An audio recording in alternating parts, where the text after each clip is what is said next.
మారు మనస్సు అక్కరలేని 99 మంది నీతివంతులు ఉన్నారు, 100లో 99 మంది నీతివంతులు ఉన్నారు. వారి విషయమై కలుగు సంతోషం కంటే మారు మనసు పొందు ఒక్క పాపి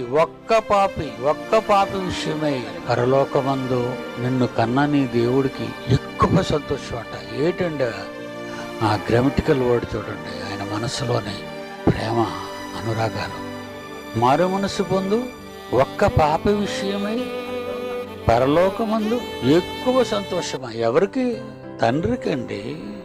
పిల్లలందరూ చచ్చిపోయినా నా కోట్ల ఆస్తి నాకుంది కదా అని ఆనందించే తల్లిదండ్రులని చూసామండి. ఎవరేమైపోతే నాకేంటి, నాదంటూ నాకు నిలకడగా ఉంది కదా అని అనుకునే మానవులు మనం ప్రపంచంలో చూస్తున్నామండి. ఒక్కడి గురించా పరలోకంలో సంతోషం లేకుండా పోతుందా? ఒక్కడి గురించి మరి ఎక్కువగా సంతోషిస్తాడా? ఏంటండి ఆ పదజాలాలు?